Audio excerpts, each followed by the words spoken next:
Leo para ustedes Lucas 17, del 5 al 9, y a una sola voz leeremos el versículo 10. Los apóstoles dijeron al Señor: aumentanos la fe. Entonces el Señor dijo: si tuvieran fe como un grano de mostaza, dirían a este sicómoro: desarráigate y plántate en el mar, y les obedecería. ¿Quién de ustedes tiene un siervo arando o pastoreando ovejas, y cuando regresa del campo le dice: ven enseguida, siéntate a comer? ¿No le dirá más bien: prepárame algo para cenar y vístete adecuadamente y sírveme hasta que haya comido y bebido, y después comerás y beberás tú? ¿Acaso le da las gracias al siervo porque hizo lo que se le ordenó? Juntos.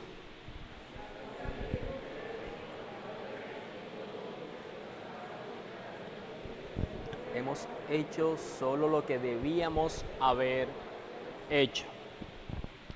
Amado Señor Padre, domingo pasado habías confrontado nuestras conciencias con lo que significaba ser de tropiezo y perdonar, confrontar y buscar el perdón. Hoy, Señor, hablas de que el deber cumplido es lo que se espera de un siervo, Señor. Hay tantas cosas que este texto puede traer a nuestra conciencia, y una de ellas, en la lectura inmediata, vemos que apunta hacia la humildad. A veces clamamos porque vemos complejidad en el texto y pedimos para que nos dé entendimiento. Pero otras veces, como hoy, Señor, la complejidad es la de nuestro propio corazón. Somos soberbios por naturaleza. Necesitamos, Señor, ejercitar lo que este texto dice. No hay esperanza en nosotros, pero miramos a ti y hallamos que siempre habrá esperanza. Por eso oramos, Señor, antes de la predicación de la palabra. No solamente para el entendimiento, sino que para ser hacedores del entendimiento que el sermón nos dé, Señor. Es decir, para cumplir tu palabra. Padre, nos encomendamos a ti, para que reveles a Cristo en esta mañana, por los méritos de Él. Amén y amén. Pueden sentarse, por favor.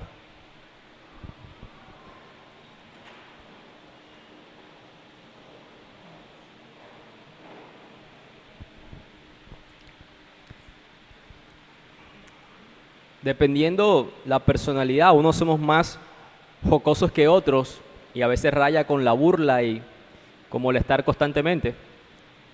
Aquí hay una frase que es el título del sermón, que pudiéramos utilizarla en ese tipo de contextos, es decir, de burla de manera jocosa. Pero el contenido del sermón y la manera en que ella fue expresada no es para hacer comentarios chistosos entre nosotros. Versículo 10 dice: siervos inútiles somos, y es el título del sermón. Y digo que de manera jocosa porque usted puede acercarse a su hermana o a su hermano y decirle: eres un siervo inútil, y lleva esa, ustedes entienden, molestadera típica de algunos de nosotros. Pero el contenido de las palabras de Cristo cuando lo dice es un asunto realmente serio y no tiene nada que ver con la burla ni la jocosidad. Ese es el título del sermón: siervos inútiles somos. Una de las muchas bendiciones que podemos tener al estudiar la Biblia de manera consecutiva y expositiva, quiere decir que es lo que hacemos en esta iglesia: tomamos un texto, un libro, y procuramos irlo exponiendo consecutivamente, capítulo a capítulo, versículo a versículo, y expositivamente, es decir, dándole el sentido al sermón conforme al sentido del texto. Una de las bendiciones de estudiar la Biblia de esa manera es que vamos viendo el relato de la historia con los personajes involucrados de una manera tan cercana que comprendemos mucho más el contexto y el propósito de las palabras de Jesús. ¿Qué quiere decir eso? Por ejemplo, en el sermón pasado, que fueron los primeros 4 versículos, Jesús advirtió, versículo 3, tengan cuidado. Y en la lectura del versículo 5 vemos la respuesta de los apóstoles a esa advertencia y a esa instrucción. Ahora, ¿por qué es importante ver la respuesta de ellos? por lo menos a mi consideración, es que así como ellos fueron expuestos a las palabras de Jesús, nosotros como iglesia también nos exponemos a las palabras de Jesús. Y al ver la respuesta de ellos, aún sus respuestas emocionales, sus respuestas doctrinales, sus errores o sus aciertos, nos da detalles para evaluar si nuestra reacción es conforme a lo que se esperaría en la palabra de Dios. Después del sermón del domingo pasado, donde coloquialmente se nos dio palo y rejo la palabra del Señor a nuestras conciencias, a muchos de nosotros, si no contemplara las Escrituras, la respuesta de los apóstoles, quizás pudiera llevarnos al desconsuelo o a la desesperación, pero ver que ellos mismos al escuchar a Jesús dice, aumentanos la fe, uno dice, wow, no soy el único que se siente incapacitado para cumplir las palabras que Jesús ha dicho. Ellos, sus discípulos, se sintieron abrumados por las enseñanzas, las que están en los versículos 1 al 4. Él les dijo que estuvieran alerta. ¿Para qué? Para no hacer tropezar a ningún joven creyente en él. También les dijo que si su hermano pecaba, debían reprenderlo. Si se arrepentía, debían perdonarlo, sin importar cuántas veces se repitiera el ciclo. Lo que hace pesado la enseñanza es, si peca contra ti 7 veces al día y vuelve a ti 7 veces, diciendo me arrepiento, dice Jesús, perdónalo. Yo creo que usted es consciente que andar en rectitud lo más regular posible, de tal manera que usted no haga tropezar a un nuevo creyente y al mismo tiempo tenga la actitud adecuada para perdonar a alguien que nos haya hecho daño con sus conductas, es desafiante. Ahora, ¿por qué tiende a ser desafiante? Porque el perdón es especialmente difícil porque están involucrados nuestros sentimientos y nuestras emociones. Así que los discípulos respondieron ¿de qué manera? Pidiendo, aumentanos la fe. Es una petición honesta que surgía de los motivos correctos. Vieron su propia incapacidad y dijeron, en nosotros no se halla lo necesario para cumplir ese mandato, por lo tanto, danos lo que necesitamos, danos fe. Ellos se dieron cuenta que si querían cumplir las exigencias del mandato de Cristo, tendría que ser algo fuera de su propia capacidad y recurren y piden la capacidad de Dios mismo para poder hacerlo. Nuestra respuesta emocional a la palabra de Dios condicionará nuestra obediencia. ¿Qué quiere decir eso? Que la palabra desafía aún nuestras propias emociones. Y dependiendo de la emoción que surja en nosotros, como no, quiero llevar, o sea, voy a ser contrario a lo que la Biblia diga, eso va a determinar nuestro grado de obediencia. Generalmente nuestras emociones pueden y han sido dadas para cierto momento como un principio de supervivencia. Ejemplo, si usted sube por la escalera y se para en el techo de este edificio, que son más de 6, 7 metros, y mira hacia la calle, la emoción, el vértigo, el miedo es dado por Dios para un sentido de supervivencia, usted se aleje del peligro. El asunto es que la corrupción del pecado afecta cómo sentimos. Y que la respuesta a la palabra de Dios generalmente es antinatura. Es decir, es contrario a nuestras emociones. Un ejemplo de eso es el ofrendar. La palabra de Dios instruye ofrenda con regularidad y nadie se levanta con un deseo alegre y continuo, voy a ir a ofrendar con alegría.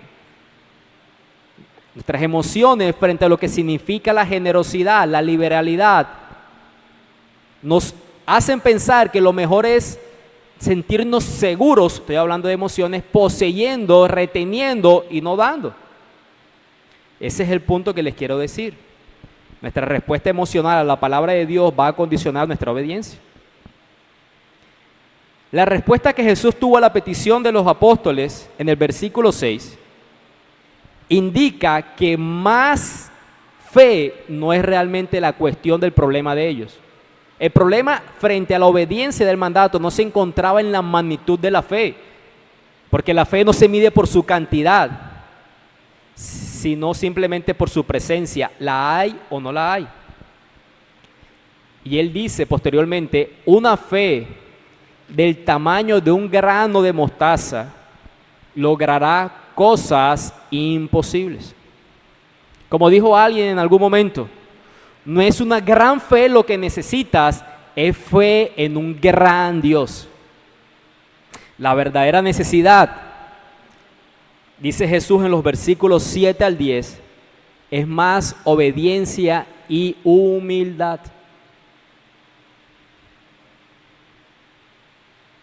Lo que él dice en esos versículos básicamente es, debes considerarte un esclavo de Dios que le debes una obediencia sencilla e incuestionable. Y cuando hayas hecho lo que Él requiere, no debes enorgullecerte de tener una gran obediencia, sino simplemente debes decir, soy un esclavo indigno, solo he hecho lo que debía haber hecho. El pastor Steve Kolf dice lo siguiente de este texto.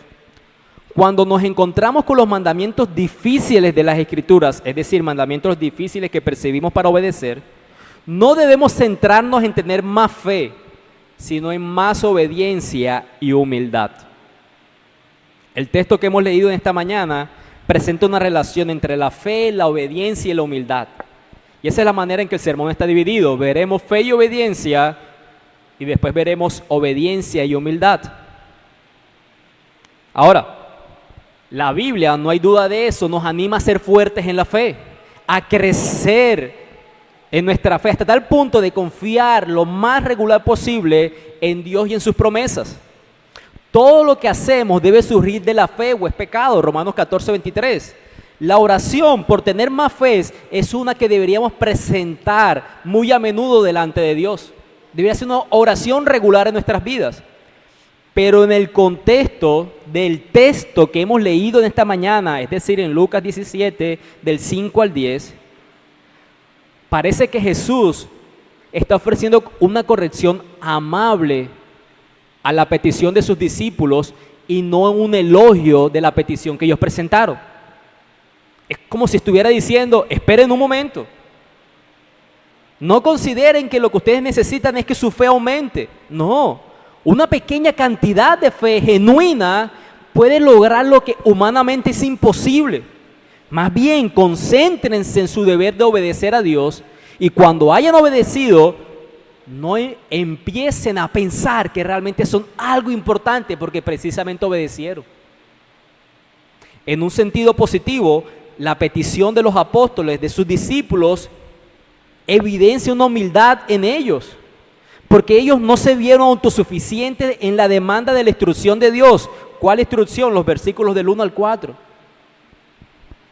Piensa de esto. ¿Tú consideras que no es difícil hacer tropezar a otros? ¿O que no es difícil perdonar después de haber sido ofendido y lastimado? Si tú piensas eso, que eso no es una gran hazaña, es posible que eso sea una señal de orgullo y soberbia.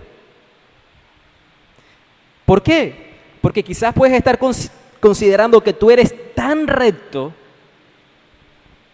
que tú no eres de tropiezo para nadie. Yo digo, esa instrucción del versículo 1, esa advertencia de tengan cuidado, hay de aquel que hagan tropezar a otro, bueno, eso no es difícil, honestamente. Por lo menos para mí no lo es. La verdad es que yo soy muy cuidadoso, meticuloso y me evalúo mi vida constantemente para precisamente no ser de tropiezo. Si esa es su forma de pensar, ese es el orgullo y la soberbia que habla dentro de ti. Hermanos, perdonar es difícil porque nuestros sentimientos y emociones están involucrados en el acto de hacerlo. Es lo que les había dicho al inicio. Déjame te cuento una historia. La historia de una creyente de hace años atrás. Ella se llama Corrie ten Boom, holandesa. Quizás algunos la han escuchado. Hay una película de un libro que ella escribió. Ella, en Holanda, en una esquina, con su familia tenía una relojería. Fue la primera mujer que trabajaba en ese oficio registrada en Holanda.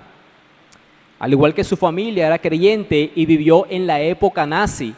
Si ustedes recuerdan, la época nazi tiene uno de los peores episodios de la humanidad, lo que conocemos como el Holocausto, la persecución sistemática a judíos en la zona de Europa. Tortura, violaciones, experimentos, masacres que no distinguieron ni sexo ni edad. Ustedes saben eso, esa parte de la historia de la humanidad terrible, muy, muy terrible. Su familia diseñó en su casa un cuarto secreto donde refugiaban judíos. Una vez la Gestapo los descubrió y su familia fue llevada a campos de concentración. Su padre murió a la semana de estar ahí, como a los 80 años. Su hermana posteriormente murió como a los 2 años. Y ella estuvo en esos campos de concentración, de tortura, expuesta a muchas situaciones. Por la gracia de Dios, antes de terminar la guerra, fue de las personas que fueron seleccionadas para ser liberadas. Luego de ser liberada, la guerra terminó. Ella empezó a dar su testimonio de fe, empezó a contar su historia por muchos lugares, y un día, visitando Berlín, en una iglesia, después de estar contando lo que significa y hablando acerca del perdón, se acerca una persona alta y le dice: hermana, me alegra verla. Cuando ella escucha la palabra hermana y mira a la persona, inmediatamente su mente conectó ese rostro con su pasado. Era uno de los guardias que la custodiaba en el campo de concentración, de los más atroces que podía tener ese campo. Ella recuerda la imagen de ella y de su hermana teniendo que estar desnuda delante de él porque se clasificaban las personas quienes eran útiles para el trabajo y para otros aspectos. Ella recuerda el sufrimiento que ese hombre le hizo tener y aún recuerda la muerte de su hermana. Y este hombre le dice: he conocido el perdón de Dios en la persona de Jesús. He creído que Él perdona los pecados y que me ha perdonado de todos los pecados. Pero le he pedido que por su gracia me permita tener contacto con alguna persona que yo haya ofendido para pedirle misericordia y perdón. Y gracias a Él me le he encontrado a usted. ¿Puedes perdonarme? Y extiende la mano. Ella relata, hay un audio de ella misma en YouTube donde escuché la historia, después se los comparto. Relata lo siguiente: al recordar a este hombre, no pude. Y es la frase de una creyente. No pude perdonar inmediatamente. El dolor que me afligió y al mismo tiempo a mi hermana era mayor que saber lo que correspondía que como creyente debía hacer. Pero en ese momento, delante del hombre, llega a su mente el texto de Mateo capítulo 6 que dice: si ustedes no perdonan a sus hermanos, Dios no les perdonará. Ella tuvo miedo y temor. Si Cristo viniera a mi encuentro, no estaría preparada para encontrarme con Cristo, porque según ese texto, si yo no perdono, no seré perdonada. Pero se veía a sí misma y no encontraba dónde alguna refugio o capacidad para extender perdón a quien la había ofendido y lastimado. Y dice, recordé uno de los textos más dulces que puede haber en las Escrituras, en Romanos, que dice que el amor de Dios ha sido depositado en mi propio corazón. Y hallé la esperanza y dije: en mí se encuentra la incapacidad, pero Dios me ha capacitado para amar como Él me ha amado a mí mismo.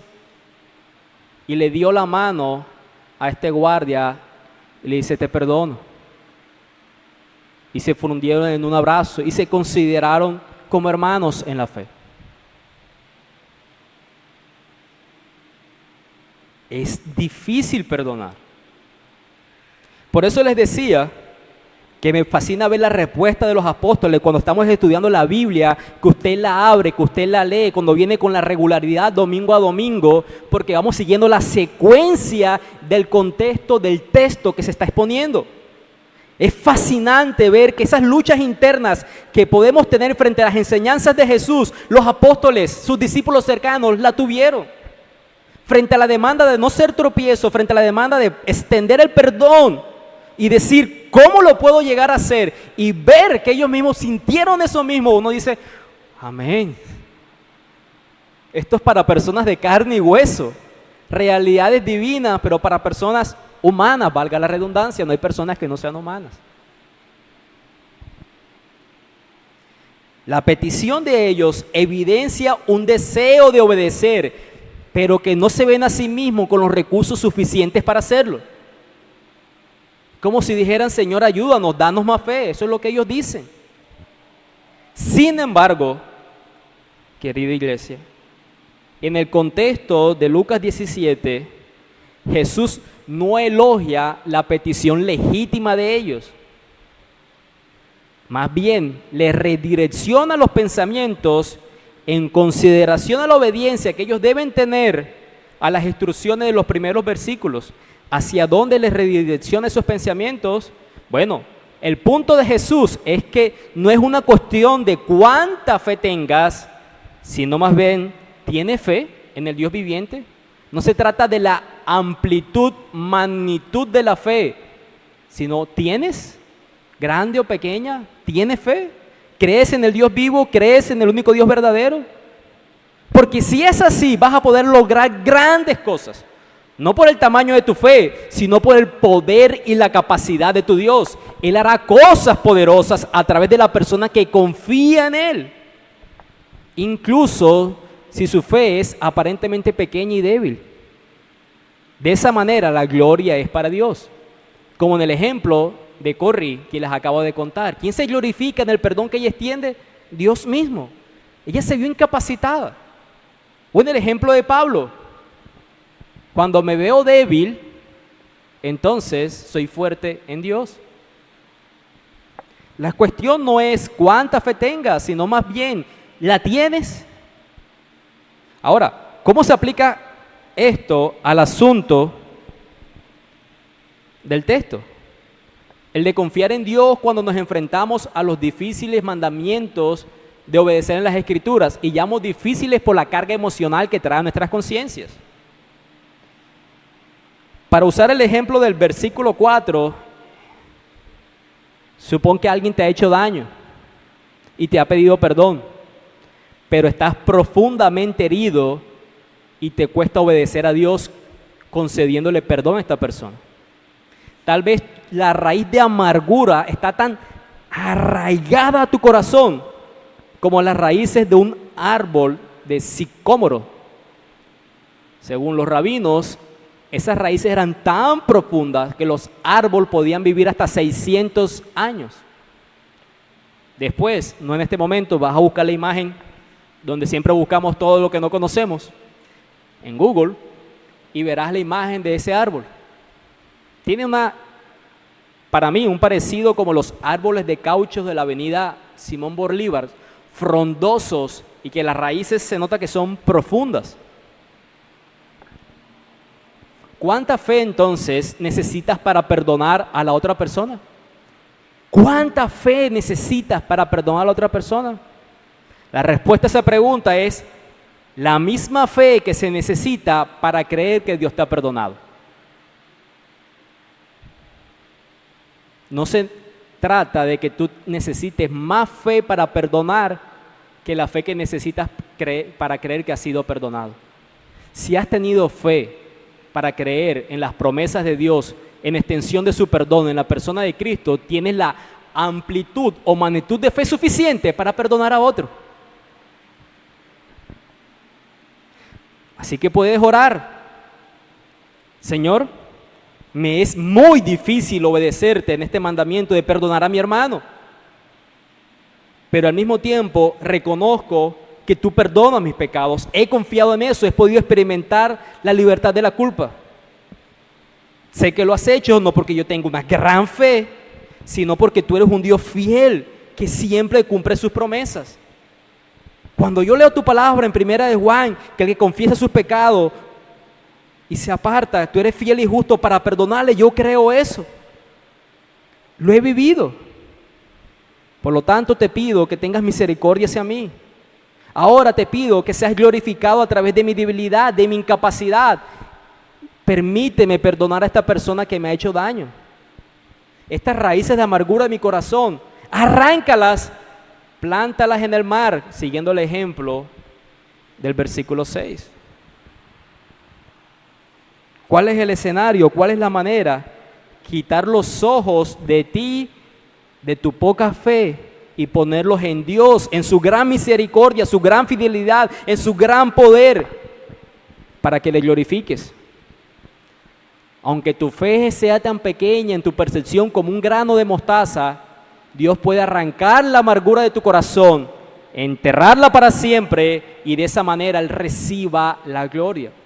No te veas imposibilitado de perdonar como una razón suficiente para no perdonar.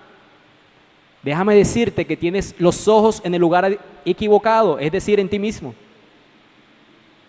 Pero cuando nuestros ojos se ponen en aquel autor y consumador de la fe que nos ha garantizado una relación eterna con nuestro Padre, tenemos lo que necesitamos para extender perdón a otra persona. Una nota aclaratoria. Algunos somos muy ágiles para tomar las escrituras y de manera literal en los lugares que no se deben de tomar de manera literal. De manera literal, por ejemplo, debería ser tomado si te pide perdón, si te dice me arrepiento, perdónale, eso es literal.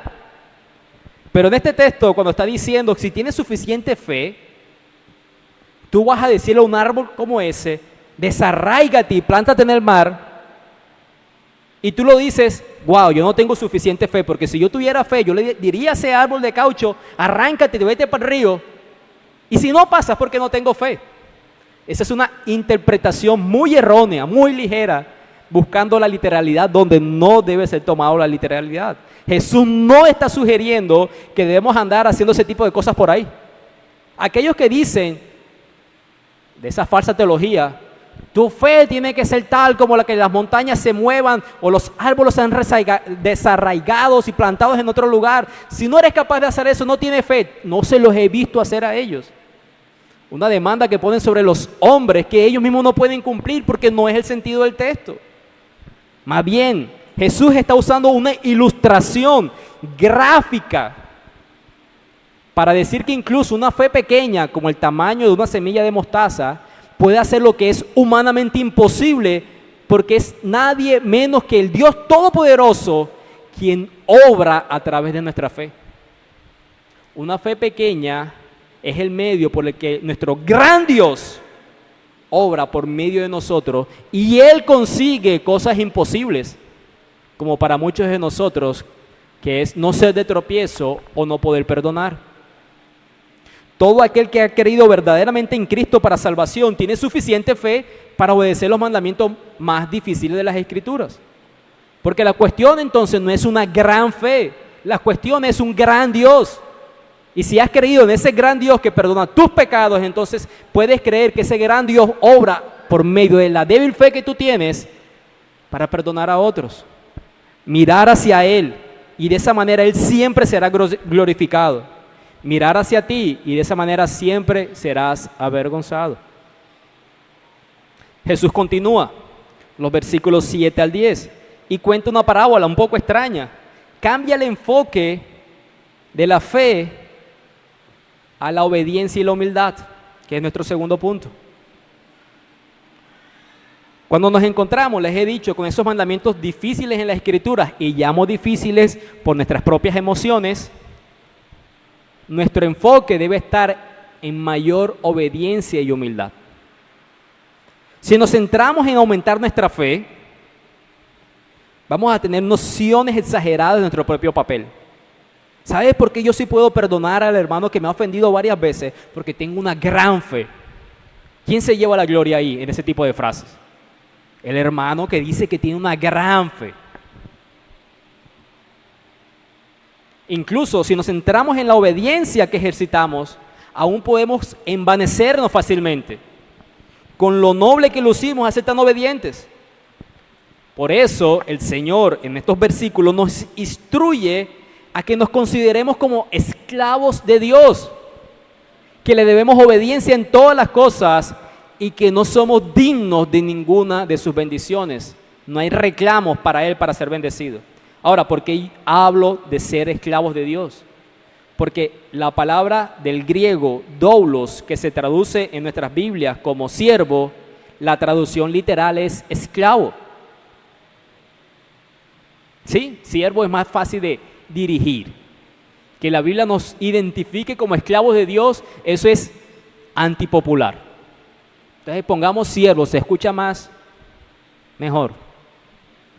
La traducción literal es esclavos. Y esta es una historia inesperada. Y nuevamente tenemos que hacer entendimiento del contexto de la historia para poder comprender su sentido. La historia más o menos dice y está desarrollada a manera de preguntas. ¿Quién de ustedes que tiene un siervo que está arando, que está apacentando las ovejas, cuando éste vuelve del campo le dice, ven, siéntate enseguida aquí a comer? Más bien no le vas a decir, prepárame algo para cenar, vístete adecuadamente, sírveme hasta que haya comido y bebido, y después sí vas y te sientas a comer y beber. Y suena extraño que esto venga de los labios de Jesús, que nos instruye en otros textos que debemos ser siempre siervos. El que quiera ser el mayor en el reino, que se haga el menor, quien nos puso el ejemplo de lavar los pies a sus propios discípulos para que nosotros imitemos y tengamos el mismo sentir y la misma actitud. Uno lee esta historia y uno esperaría que Jesús dijera algo como, oye, yo no he venido para ser servido, sino para servir y dar mi vida en rescate por muchos. Al leer esta historia uno esperaría que Jesús dijera, si tú tienes un siervo o si tú tienes un esclavo, cuando él te haya servido, recíbele. Dile que se siente, que descanse un poco. Dile, voy a ir a prepararte una comida después de todo lo que has hecho hoy bajo el calor inclemente. Pero no son las palabras que Jesús usó. ¿Por qué? Porque hay otras ocasiones, otras historias, otros sucesos, otras situaciones en las que Jesús contó historia para enseñarnos la idea del servicio. Pero en esta historia no es su objetivo, en esta parábola. Él se está refiriendo a otra cosa. ¿Cuál es el punto a lo que él se refiere? Un hombre hace lo que se le ordena hacer. Un hombre debe hacer lo que sabe que se espera de él. No está hablando acerca del servicio, por eso esas palabras que él utiliza en esta parábola. El sirviente hace todo lo que es responsable de hacer. Cuando llega al final del día, todavía tiene más deberes que cumplir, además de los que hizo durante el día. Hizo todo lo que le correspondía, ahora es el momento de preparar la cena de su amo. El amo no va a su sirviente y le dice, ven, te voy a lavar las piernas, relájate, descansa, voy a cocinar algo para ti. Busquemos la mejor botella del fruto de la vid para compartirla contigo y haré una cena ostentosa para ti. No. Jesús pregunta, ¿le dará las gracias a ese sirviente? Como les decía, toda la historia tiene preguntas retóricas. Es decir, que conocemos las respuestas. A cada pregunta sabemos cuáles son las respuestas. El deber es lo que se espera de una persona. Yo, por ejemplo, me imagino que si tú llegas temprano a tu trabajo, lo haces porque es lo que se espera de un empleado, ¿no? Hay un horario de entrar, hay un horario de salir. Tú no llegas a tu trabajo temprano a la espera que se te reconozca. ¡Wow! Gracias por haber venido a la hora que se esperaba de ti. ¡Qué gran ejemplo eres para los demás! ¡Qué maravilloso como lo haces día tras día! Ese es tu deber. ¿Quién de nosotros se jacta por pagar los recibos de su casa mensualmente? ¡Wow! Miren, evalúenme, mírenme cómo soy yo. Yo pago lo que debo. Es lo que se espera de ti. Eso es lo que se espera. ¿Cuál es el punto de la parábola? Versículo 10. Así también ustedes. Le hablaba a sus discípulos y nos habla a nosotros en esta mañana. Cuando hayan hecho todo lo que se les ha ordenado, digan, siervos inútiles somos. Hemos hecho solo lo que debíamos haber hecho. No debes añadir nada a los activos del libro contable delante de Dios. no añadimos ningún beneficio a nuestra relación con Dios cuando somos obedientes a sus mandatos. Somos propensos al orgullo y debido a eso, somos propensos a envanecernos cuando cumplimos con nuestro deber. Especialmente si comenzamos a pensar en lo difícil que fue. Pensamos, soy tan espiritual. Ayer perdoné a mi hermano 7 veces. Y el otro no puede hacerlo ni siquiera una vez. Son muy sensibles. Recuerdo escuchar a alguien decir una vez que la primera vez que tuvo la oportunidad de hacer el aseo en la congregación donde ella estaba, toda la iglesia se enteró que ella había hecho el aseo. Ella lo reconocía como pecado. Aún hasta para hacer eso, nos jactamos y nos percibimos como la gran cosa.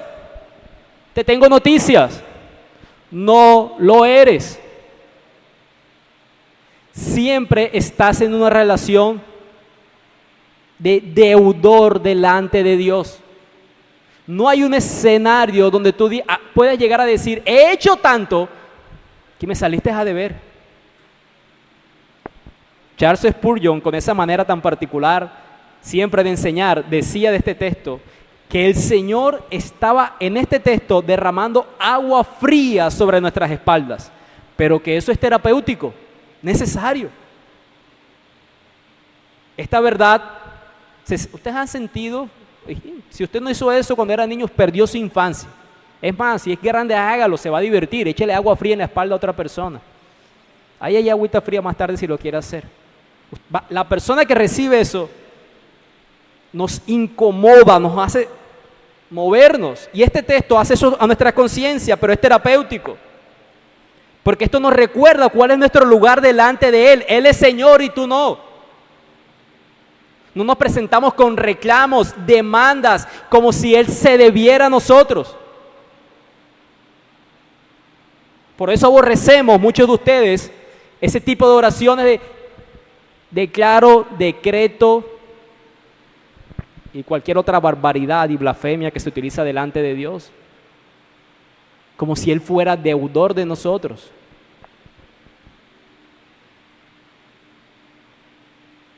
Déjeme decirle que eso no se cura con los años. Porque si en la gracia de Dios podemos servirle durante varios años de servicio sacrificial o tener un espíritu perdonador que crece anualmente, eso más bien nos empuja al olvidar enseñanzas como esta, como si Dios nos debiera algo.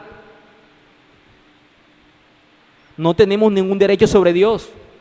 Todo lo que tenemos lo hemos recibido por gracia. Estábamos perdidos y íbamos en la vía rápida hacia el infierno cuando su misericordia nos rescató. Nadie que crea en Dios en esta mañana puede decir que ha sido rescatado porque le buscaba. Todos los que creemos en Dios sabemos que cuando estábamos lejos de Él, Él nos miró con ojos de misericordia y nos atrajo a su presencia, revelándonos a Cristo. Además, añadió el gentil privilegio de poder servirle. Entonces, ¿debemos felicitarnos cuando obedecemos sus mandamientos? Hay una frase que teológicamente es muy difícil de procesar. Es más, eso no es acorde a la teología.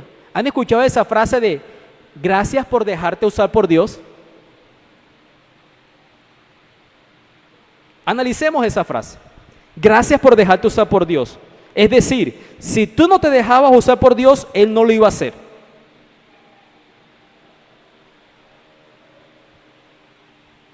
¿Quién es dependiente de quién, según esa frase?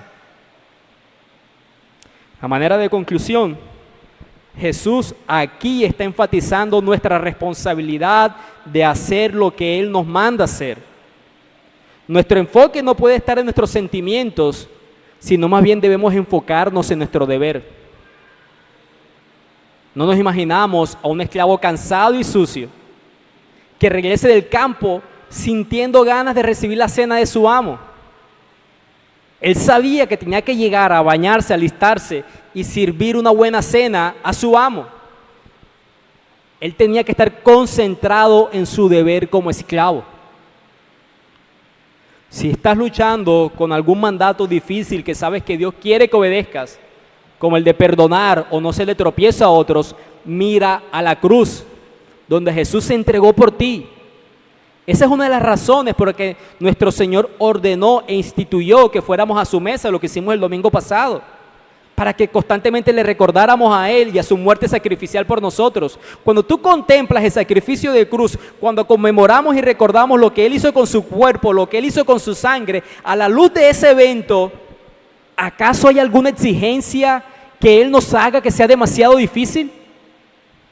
Cuando Él dio su vida por ti sacrificialmente, cuando no le merecías, ¿hay alguna exigencia que Él ponga delante de ti que no sea meritoria concederle?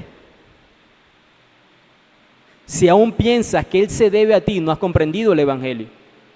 Si aún piensas que Él pone una carga sobre tu vida en su palabra que no deba ser cumplida, no has comprendido el Evangelio.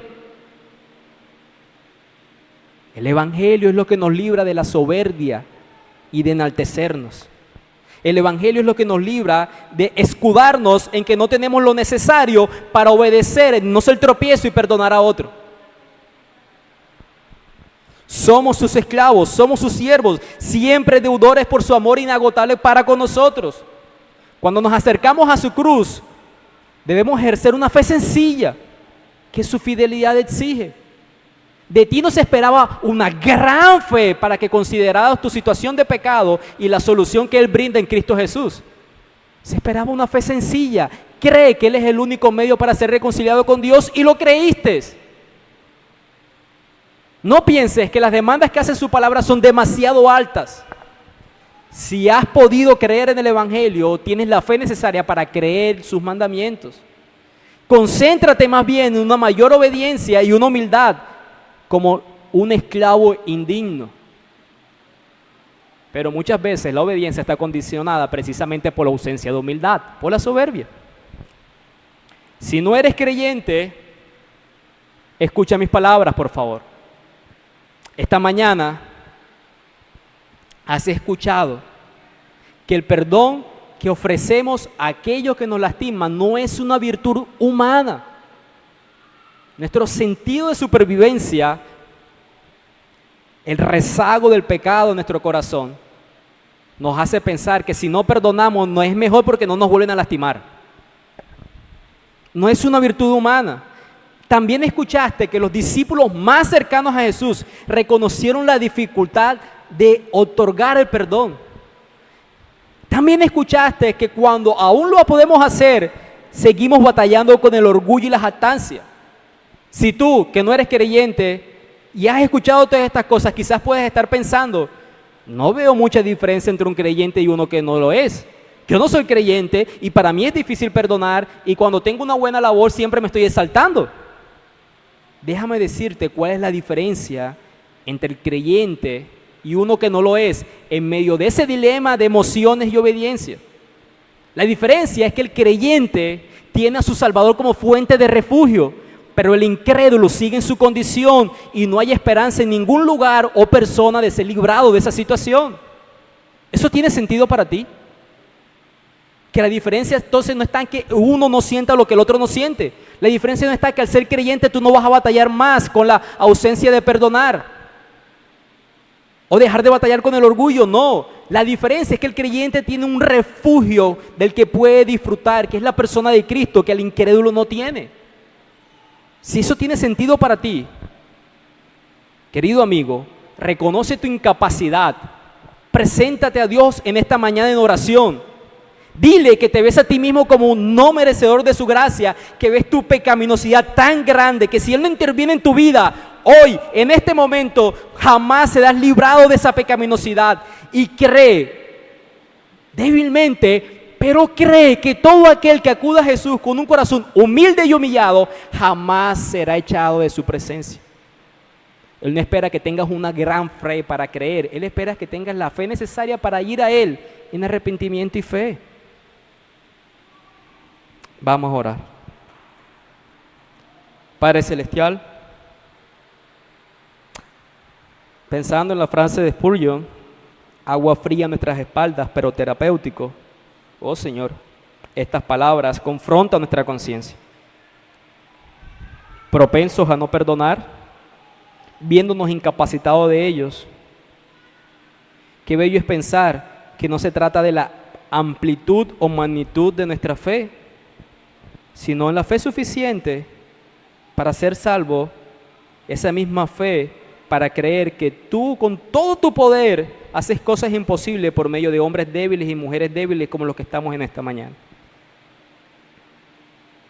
Apártanos del orgullo y haznos siempre considerar que somos deudores, siervos, esclavos tuyos en todo momento.